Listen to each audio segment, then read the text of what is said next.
کے اسی قبر پہ جاتا ہے، پھر دعا ہوتی ہے، پھر آمین آمین بولا جاتا۔ اب کسی حد تک وہاں کم ہوا، بولتے بولتے تھک گیا، گالیاں سنی، اسٹیج پر ہنگامے ہوئے، کرسیاں توڑی گئی اور پھینکی گئی، سب کچھ ہوا، وہ دور بھی میں نے دیکھا۔ اب جا کر کسی حد تک وہ چیز ختم ہوئی، کیونکہ لوگوں کے دماغ سے یہ چیز نہیں نکل رہی تھی۔ جو چیز ہم باپ دادا کے زمانے سے کرتے چلے آ رہے ہیں وہ ان کل کے مولویوں کے کہنے پر میں چھوڑ دوں۔ ایک مسجد تھی جس کے اندر قبر تھی، اور تقریباً 25-26 سالوں سے وہاں قبر رہی۔ میں چیختا رہا، جس مسجد میں قبر ہوگی اس میں نماز نہیں ہوگی۔ میں یہی کہتا رہا کہ اس مسجد کو کھودیے، اس میں اگر کچھ بھی مل جائے تو اس کو لے جا کر قبرستان میں منتقل کر دیجئے، اور کچھ نہ ملے تو تھوڑی سی مٹی لے جا کر قبرستان میں منتقل کر کے اس قبر کو پاٹ دو اور مسجد بنا دو۔ اگر پہلے سے قبر تھی تو وہاں مسجد نہیں بنائی جا سکتی ہے، اور پہلے سے مسجد ہے تو وہاں بعد میں قبر نہیں بنائی جا سکتی ہے۔ میں چیختا رہا، چلاتا رہا، لیکن 20 سال کے بعد اس کا اثر ہوا۔ پھر تیاری ہوئی، اور پھر ایک ہنگامے کے بیچ لوگوں نے کہا جب غلط ہے تو غلط ہے۔ اس قبر کو کھودا گیا اور وہاں سے مٹی کو لے جا کر قبرستان میں منتقل کر کے اس قبر کو پاٹا گیا، اور اب وہاں سے اس قبر کو ختم کیا گیا۔ میرے بھائیوں غور کیجیے آپ، میں بتانا یہ چاہتا ہوں کہ کوئی چیز اگر معاشرے میں جنم لے لے تو اس کو ختم کرنے میں بہت ٹائم لگتا ہے، بہت ٹائم۔ آپ بچیے، کتنی ایسی چیزیں ہمارے منہ سے نکل جاتی ہیں، ارے اگر وہ ڈاکٹر نہ ہوتا تو میرا بیٹا نہیں بچتا، اس ڈاکٹر نے میرے بیٹے کو بچا لیا۔ ارے ڈاکٹر کی اوقات ہے کہ آپ کے بیٹے کو بچا لے گا؟ کوشش کریے کہ آپ کے منہ سے یہ جملہ نکلے کہ ارے اس ڈاکٹر کی دوا میں اللہ نے بڑی شفا رکھی ہے، اس ڈاکٹر کی دوا سے اللہ نے شفا دی اور ہمارا بیٹا ٹھیک ہو گیا۔ کوشش کرو کہ یہ جملے نکلیں آپ کے منہ سے، کیونکہ شرک چیونٹی کی چال سے زیادہ باریک ہوتا ہے۔ ہم شرک کر جاتے ہیں لیکن ہم کو پتہ بھی نہیں ہوتا کہ ہم شرک کر گئے، ہمیں پتہ بھی نہیں چلتا کہ ہم شرک کر گئے۔ میرے بھائیو، اللہ نے جتنی بھی چیزیں ہمارے اور آپ کے لیے پیدا کی ہیں وہ سب فائدے کی چیزیں ہیں۔ اور دیکھیے دنیا کا قاعدہ ہے کہ احتیاج طرفین سے ہوتا ہے۔ دنیا کا قاعدہ ہے ہم دھوبی کے محتاج ہیں کہ وہ ہمارے کپڑے دھوئے، تو دھوبی ہمارا بھی محتاج ہے کہ وہ ہم سے پیسے لے۔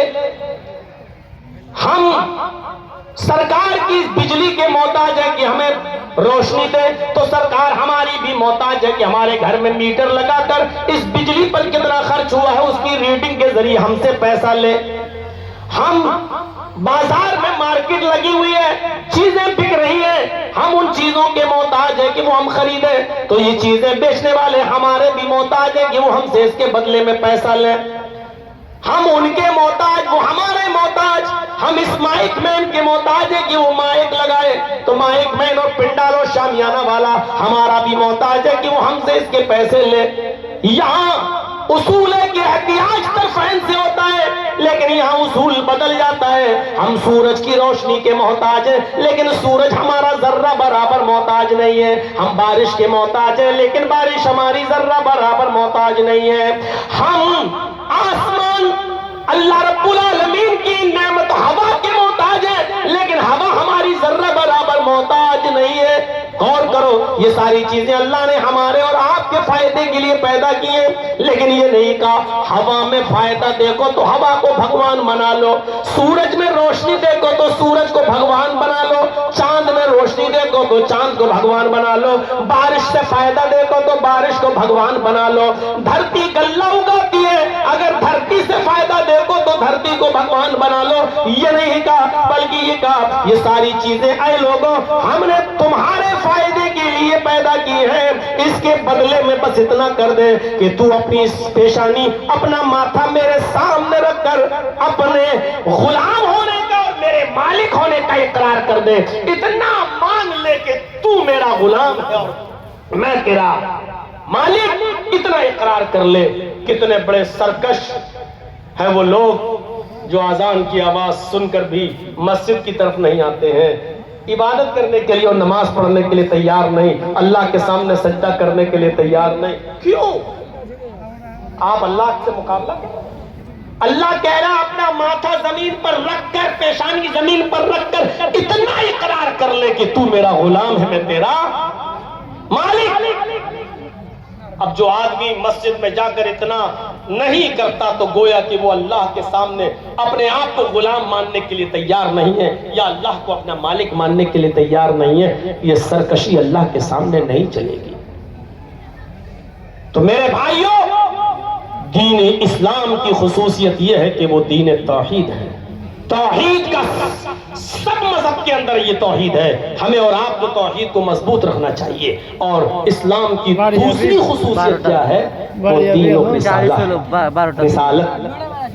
صحیح تصور رسول کا اور نبی کا اسلام نے پیش کیا. دنیا میں ہر دھرم کے اندر پیغمبر آئے, رشی آئے, میسنجر آئے, پروفٹ آئے, اوتار آئے, لیکن دنیا میں کوئی ایک مذہب ایسا نہیں, کوئی ایک دھرم ایسا نہیں جس نے اپنے یہاں آنے والے رشی کو, منی کو, پیغمبر کو, رسول کو, اوتار کو, میسنجر کو, پروفٹ کو انسان رہنے دیا ہو. انسانیت سے نکال کر رکھ دیا اور اس کو بھگوان کا درجہ دے دیا. آئیے آپ دیکھ لیجئے, یہودیوں کو دیکھو, انہوں نے عزیر کو اللہ کا بیٹا بنا دیا. آپ کرسچن میں چلے جائیے, عیسائیوں کو دیکھیے, انہوں نے حضرت عیسیٰ کو, جیسس کو اللہ کا بیٹا بنا دیا. باقاعدہ عیسائیت میں لکھا ہوا ہے کہ اللہ, عیسیٰ اور مریم یہ تینوں ایک ہیں اور ایک ہی تین ہیں. یعنی اللہ ہی عیسیٰ ہے, اللہ ہی مریم ہے, اللہ ہی اللہ ہے, اللہ ہی اللہ ہے, اللہ ہی عیسیٰ ہے, اللہ ہی مریم ہے. عیسیٰ ہی اللہ ہے, عیسیٰ ہی مریم ہے, مریم ہی اللہ ہے اور مریم ہی عیسیٰ ہے. یعنی ایک تین ہے اور تین ایک ہے. یہ عیسائیت میں ہے 1/3 اور 3/1. عیسائیوں نے عیسیٰ علیہ السلام کو اللہ کا بیٹا بنا لیا. بدھسٹوں میں چلے جاؤ, گوتم بدھ بہت سچائی کی تلاش میں ایک جنگل کے اندر چلے گئے. انہوں نے اپنی پتنی کو چھوڑ دیا, اپنے بیٹے راہل کو بھی چھوڑ دیا اور سچائی کی تلاش میں وہ جنگل کے اندر چلے گئے اور سچائی کو تلاش کرتے کرتے جنگل میں بھٹکتے رہے. لیکن گوتم بدھ کے ماننے والوں نے, لمبنی میں چلے جائیے, نیپال میں گیا ہوں, میں نے گوتم بدھ کا مندر بھی دیکھا ہے. بدھسٹوں نے گوتم بدھ کو انسان ماننے سے انکار کر دیا اور بدھ کی ایک بہت بڑی مورتی بنائی اور مورتی کے نیچے لکھ دیا بدھ بھگوان. وہ سچائی کی تلاش میں اپنی پتنی کو چھوڑ دیا, اپنے بیٹے کو چھوڑ دیا.